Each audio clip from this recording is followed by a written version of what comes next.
Hello and welcome to Faithfully Stampin' with Jennifer Helm. I am Jennifer Helm, the Faithful Stamper, an independent demonstrator with Stampin' Up! Today I have for you a quick and simple sketch card. This is something that was inspired by a sketch I saw designed by Patty Wagner. She has done several of these sketch ideas, and the idea behind a sketch idea is simply to have a springboard for you to create a card. If you're stuck in a creative rut, which I know sometimes I do, this is just a basic idea that might give you an idea, and then you can take it and run with it and add to it or embellish it or go from there. So this is a quick and simple sketch card that uses small pieces of designer series paper and cardstock, so it's a great use of some of your scraps, and it can be used for any occasion. So I'm going to show you how to make this. We're going to start with a card base of Sweet Sorbet. This is 5.5 by 8.5, scored down the middle to form my card base. To it, I'm going to add a panel of embossed cardstock. This is 5.25 by 4. You do not have to use embossed cardstock if you don't have any embossing folders. You could stamp cardstock, you could have designer series paper, you have options. I just want you to see the beautiful embossing here with the gingham embossing folder. Sometimes that doesn't show the best on camera. So this is going to get added to my card front. You do not need special adhesive for this card at all. You can use your adhesive of choice, whether it be tape runner or liquid glue. Whatever works for you. This gets centered on the front of the card. Next, you will need a strip of designer series paper that is 2.5 inches tall by 5.25 inches wide. So this is great if you've got a piece of paper that you've already done some cutting on. You might have a scrap left over. This is from the new In Color collection. Had to stop and think there for a minute. So this is Parakeet Party. It pairs beautifully with the Sweet Sorbet, and I'm using the plaid side. So this is going to get added to my card front. I tend to stay towards the bottom of the card, but you can put it more central if you want. Up to you. I'm leaving maybe about 1/2 inch, maybe a smidge less at the bottom of my card. And then, as an accent, I'm going to take a strip of designer series paper. This actually happens to be the reverse side of the plaid, so it's polka dot. And this is 1/2 inch wide by 4 inches tall. I'm going to put this down the side of the card. I could do left or right, doesn't matter which. As I said, you have some flexibility with your arrangement, your layout. You could even put this underneath the larger strip of paper if you started with that. So it's completely up to you. Now I'm going to switch over and do a bit of stamping before I continue with the rest of the card. So since my stamps tonight are photopolymer, I'm going to bring over my Stampin' Pierce mat and a piece of scrap paper when I do my stamping. To start, I have a square of basic white. This is 2.5 inches square, and this happens to be one of the square dies from the Stylish Shapes die set. It's one of my favorites, but it's very hard for me to say without getting tongue-tied. And I'm going to do my stamping on this with Sweet Sorbet and Parakeet Party inks. I'm basically going to create a little flower garden here on this card. So my stems will go in Parakeet Party. And let's see, I'm gonna change up my stamping here. Do it a little different than the earlier card I made and see how this comes out. And I'm just going to add some stems here until I am happy with my card layout. There we go. Now before I put my green away, I have an envelope that I'm going to stamp a flower on the corner as well. So I'm going to do this all at one time. And then I also have an insert that is going to go inside the card. This is basic white, 5.25 by 4. I call this my standard insert size. since this is typically the card size that I make the most. And again, just repeating that flower on the inside. Now I'm all done with my Parakeet Party ink, and I'm going to hop over to my Sweet Sorbet and add a flower bud here. Another added to my envelope. And then I'm going to bring over that panel I started with and add some flowers here. If you are new to stamping, remember you do not want to smush your stamps down in your ink. You simply want to press gently. I like to tap, tap, tap, and then press gently on my card.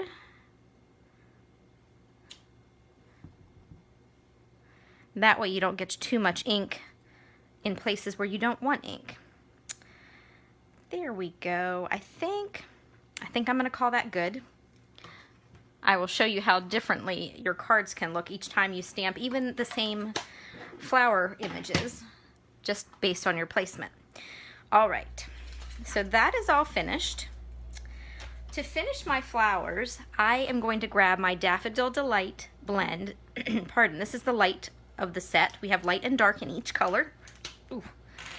And I do have a stamp where I could fill in the centers with the stamp, but I chose not to break them out today. And I can very quickly and easily add my flower centers. So I'm going to do that to all those panels that I just stamped, including my envelope. So everything flows together nicely. And then we'll finish putting the card together.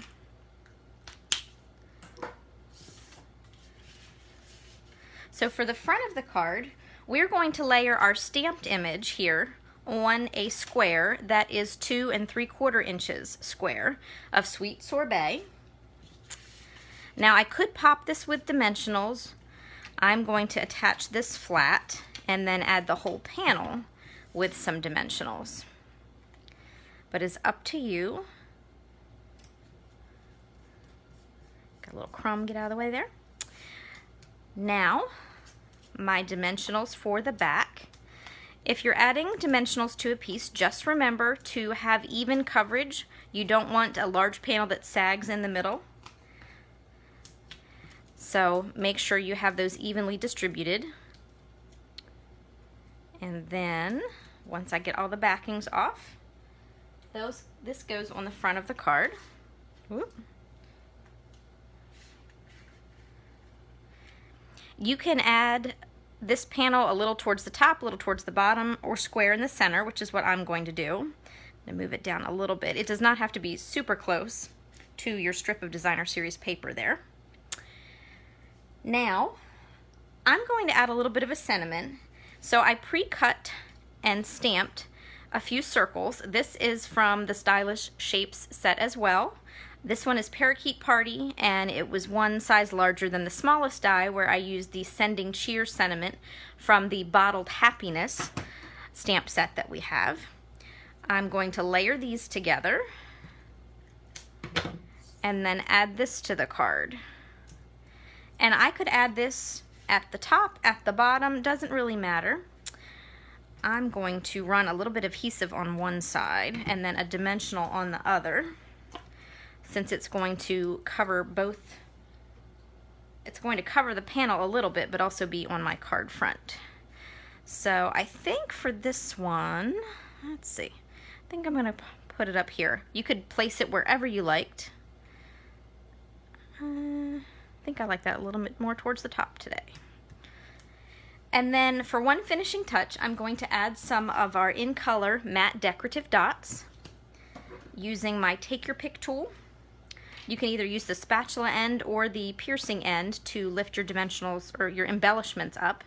Sometimes when I go to peel them up with my fingers, depending on the gem, you can actually peel them apart and leave the sticky and maybe the pretty color underneath and have the top come off. So I typically use a tool like this to help me prevent that problem from happening. Also saves me from shooting them across the room, which I am known to do as well. So there are 2, I usually do 3s or 5s, so I think I'm going to add one more little one over here. We'll make it look just like a polka dot on the paper. All right, so there is my card front. I simply need to add my insert to the inside of the card.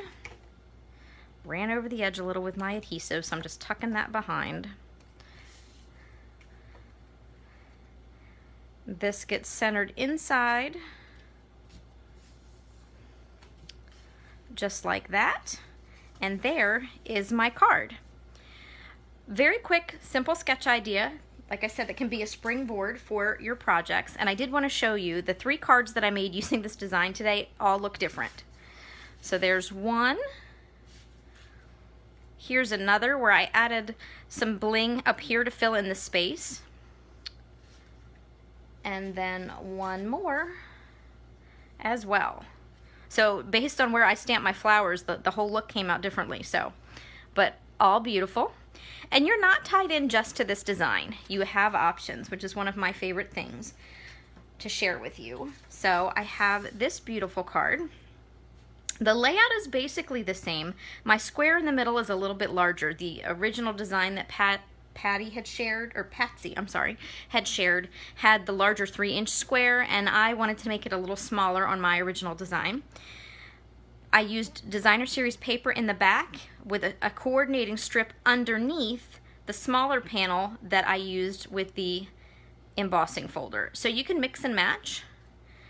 And then instead of using a small sentiment to the side, I stamped directly on a piece of designer series paper and tied it all together with my fussy cut flower. And then I just did some stamping on the inside. You also are not tied just to this horizontal orientation of your card, and you don't have to put all the pieces on your card if you don't want. This one I did vertically, and I did not add the smaller strip of designer series paper. I simply went with the wider strip. For this card, I added the strip of paper first and then ran the whole thing through an embossing folder. This is our painted texture embossing folder. And instead of a small round sentiment, I added a banner, also from the Stylish Shapes die set. Can you tell it's one of my favorites? And put the card together that way. I continued my theme with the designer series paper on the inside of the card, and also on my envelope flap. This is actually the same designer series paper that's here. It looks very different once I've run it through the embossing folder. And I like this design so much, I actually did it twice with a different piece of designer series paper for the backdrop. On this one, I embossed the panel, but I did not emboss the designer series paper. And again, I coordinated my envelope to go with it. And last but not least, I have a masculine card to show you. Father's Day is coming up, so this card is perfect for a gentleman for Father's Day. Rather than a square for my central piece, I used a rectangle that better fit the stamp sentiment that I wanted to use, and I didn't add any extra little design to the side. I didn't think it needed it. Nice, clean, and simple design. And then one of the great things about this He's the Man, or He's All That stamp set, is the photo corners that we have. So if you like any of the designer series paper or stamp sets you saw tonight, you can check out my website online. If you prefer paper catalogs and you don't have a demonstrator that you are currently working with, please feel free to get in touch with me. I would be happy to send you one. Also, you can follow me over on Facebook at The Faithful Stamper. And if you haven't already, I would love for you to subscribe to this YouTube channel. You can click the notification bell and be notified each time I go live with a video, which is usually about twice a week. Thank you so much for watching. Take care and happy crafting.